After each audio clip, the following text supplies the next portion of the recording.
नमस्कार दोस्तों, हम लेकर आ चुके हैं आप लोगों के लिए 10 मिनट में 50 ताज़ा और बड़ी खबरें। बताएंगे दोस्तों आखिरकार क्यों एनआरसी पर असदुद्दीन ओवैसी और अमित शाह भिड़ गए आपस में। क्यों राहुल गांधी ने कहा कि बीजेपी देश के लोकतंत्र को ख़त्म करना चाह रही है। कैसे अखिलेश यादव ने दोस्तों पीडीए के सहारे बना लिया अपना नया प्लान। कैसे अखिलेश 80 सीटें जीतेंगे और क्यों आखिरकार दोस्तों अरविंद केजरीवाल की भविष्यवाणी हुई सही। खट्टर सरकार के बदलने पर खूब गरजे केजरीवाल। तमाम मुद्दों पर बात, लेकिन उससे पहले अगर आपने अब तक हमारे चैनल को सब्सक्राइब नहीं किया है तो जल्दी से कर लीजिए। पास में एक घंटी आएगी, इसको भी दबाइए ताकि हर वीडियो की अपडेट आप तक पहुँच पाए। दरअसल दोस्तों आपको बता दें चले CAA और एनआरसी के खिलाफ विरोध प्रदर्शन शुरू। जी हां, आपको बता दें चले दोस्तों फिलहाल जामिया से लेकर तो तमाम जगहों पर CAA को लेकर विरोध प्रदर्शन हो रहा है। दरअसल आपको बता दें चले हालांकि CAA दोस्तों कानून देने का, ये बात सच है कि जो CAA दोस्तों है वो नागरिकता देने का कानून है, लेने का नहीं। लेकिन अगर इसके साथ NRP और CAA को NCR को जोड़ दिया जाए दोस्तों, तो फिर जो है यहाँ पर दोस्तों NRC को जोड़कर ये कानून हो जाता है ख़तरनाक। हालांकि CAA से कोई ख़तरा नहीं है, लेकिन इसका विरोध प्रदर्शन इसलिए हो रहा है कि बाद में सरकार चालाकी कर हो सकता है ये कर दे। ये आरोप विपक्ष लगा रहा है। आपको बता दें चले दोस्तों गृह मंत्री अमित शाह बोले फिलहाल असदुद्दीन ओवैसी, राहुल गांधी और मल्लिकार्जुन खड़गे झूठ फैला रहे हैं। CAA NRC से किसी को कोई नुकसान नहीं। तो अब ओवैसी ने गृह मंत्री अमित शाह को पलटवार कर दिया है। दरअसल आपको बता दें चले असदुद्दीन ओवैसी ने गृह मंत्री अमित शाह के बयान पर पलटवार करते हुए कहा कि फिलहाल पहले देश के गृह मंत्री ये बताएं कि उन्होंने मेरा नाम लेकर पार्लियामेंट में कहा था कि नहीं कहा था कि ओवैसी जी CAA तो आकर रहेगा। आपको बताते चले ओवैसी ने कहा कि सब जानते हैं भाजपा की सरकार मुस्लिम विरोधी सरकार है। उन्होंने कहा कि फिलहाल आगे चलकर आप इससे NRC से भी जोड़ सकते हो इसको, और फिर ये कानून जो है सिटीजनशिप लेने का कानून बन जाएगा। अब दोस्तों गृह मंत्री अमित शाह और ओवैसी में से कौन सही है ये फैसला आप लोग करेंगे। आपको बताते चले दोस्तों फिलहाल एक बार फिर से शुरू हुआ घमासान। कांग्रेस की तीसरी लिस्ट जारी होने से दोस्तों बीजेपी और कांग्रेस फिर आई आमने सामने। दरअसल आपको बताते चले इस बार कांग्रेस बड़ी ही सोच समझ के दिग्गज नेताओं को टिकट दे रही है। कांग्रेस ने अपनी दूसरी लिस्ट में बीजेपी को चौंका दिया है।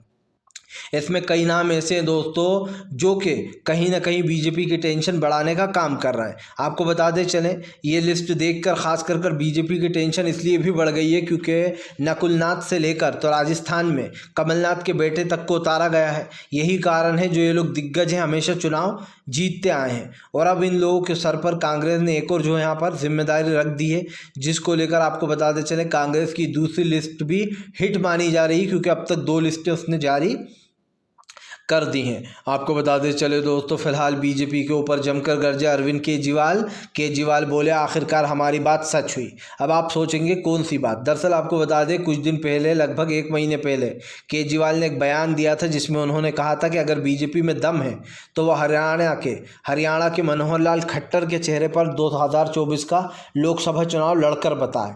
आपको बताते चलें उनकी बात सच हुई। बीजेपी ने कल मनोहर लाल खट्टर का इस्तीफा ले लिया और उनकी जगह जो है यहाँ पर नए CM और डिप्टी CM को नियुक्त कर दिया, जिसके बाद केजरीवाल ने भड़ास निकाली।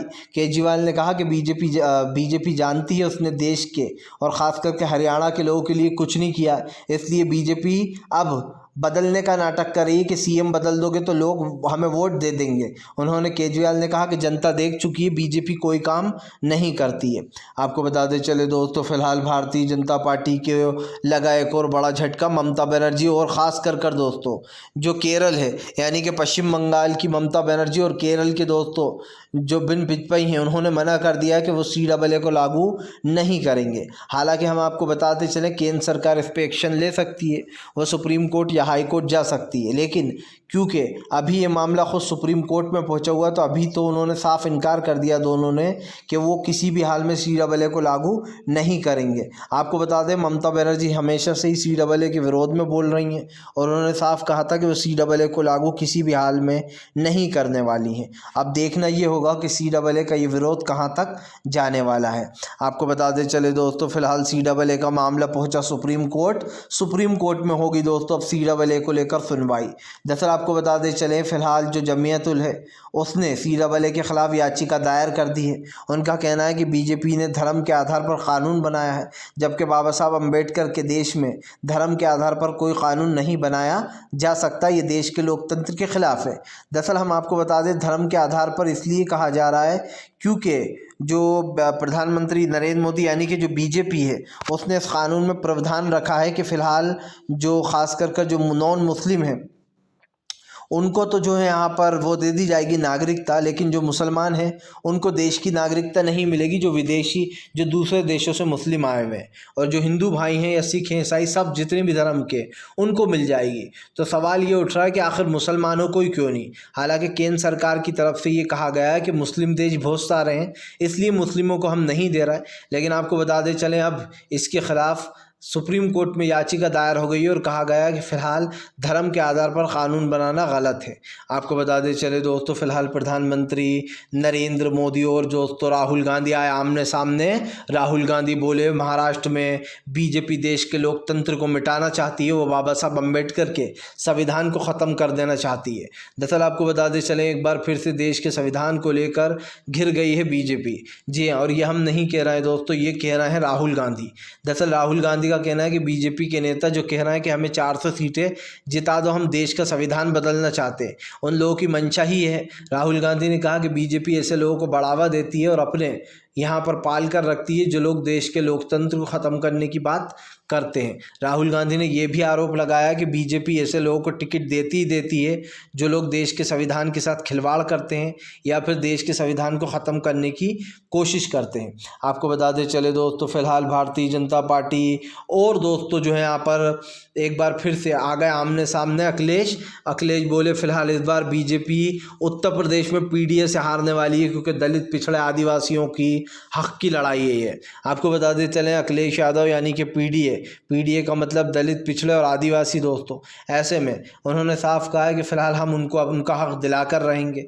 यहाँ पर अखिलेश यादव ने दावा किया कि इस बार चाहे कितनी भी कोशिश कर ले बीजेपी, वो देश के लोगों को हटा नहीं पाएगी। अखिलेश यादव ने यह भी दावा किया कि फ़िलहाल इस वक्त बीजेपी पूरी कोशिश कर रही है कि वो दलित पिछड़े आदिवासियों का हक मार ले, लेकिन यहाँ पर ऐसा नहीं हो पाएगा। अखिलेश ने कहा कि इस बार उनको उनका हक मिलकर रहेगा और समाजवादी लोग ही उनको उनका हक दिलाएंगे। आपको बता दें अखिलेश यादव के इस दावे के बाद काफ़ी कुछ कयास लगाए जा रहा है, लेकिन एक चीज़ तो साफ़ हो चुकी है कि फ़िलहाल इस वक्त मुश्किलें बढ़ गई हैं और फिर सरकार की टेंशन भी, क्योंकि हम आपको बताते चले सरकार अब सोच में है कि आखिर करें तो क्या करें, कैसे इस मामले से निपटा जाए। आपको बताते चले दोस्तों प्रधानमंत्री नरेंद्र मोदी और ख़ास कर दोस्तों विपक्ष के नेताओं में हुई सीधी टक्कर। जी हाँ, विपक्ष बोला बीजेपी जानबूझकर CAA लेकर आई है ताकि वो SBI के मुद्दे को ढक सके। दरअसल इस मुद्दे पर अरविंद केजरीवाल से लेकर तो ममता बनर्जी तक हमलावर हैं। आपको बता दें चले सारे नेताओं ने एक साथ हमला बोला। इंडिया गठबंधन के तमाम नेताओं का कहना है कि बीजेपी जानबूझकर SBI वाले मुद्दे को दबा रही है और तमाम मीडिया ने उस मुद्दे को दबाकर NRC का और CAA के मुद्दे को हवा दी है। उन्होंने कहा जानबूझकर बीजेपी का रातों रात वो मुद्दा गायब कर दिया गया जिसमें सुप्रीम कोर्ट ने फटकार लगाते हुए जो गुप्त चुनावी चंदा बॉन्ड था उस पर रोक लगाई थी और सार्वजनिक करने को कहा था। यही कारण है जो अब मुश्किलें बढ़ गई हैं सरकार की। आपको बताते चले दोस्तों कि हरियाणा में सरकार बदलने से सब कुछ ठीक हो गया है। क्या हरियाणा में अब खट्टर सरकार के जाने के बाद बीजेपी को वोट मिलेंगे या फिर विपक्ष अपना खेल कर जाएगा? दरअसल आपको बताते चलें हरियाणा में बीजेपी और JJP अलग होने के बाद विपक्ष हमलावर है। कांग्रेस का कहना है कि हरियाणा और JJP यानी कि बीजेपी और JJP ने अपने स्वार्थ के लिए गठबंधन किया था। अब जब इन्हें पता है कि 2024 में इनको जनता वोट नहीं देगी तो ये सिर्फ अलग होने का नाटक कर रहे हैं। और क्योंकि दोस्तों लोकसभा के बाद डायरेक्ट विधानसभा के चुनाव होंगे, तो ऐसे में अब विधानसभा के चुनाव में भी बीजेपी जो है यहाँ पर जीतना चाह रही है।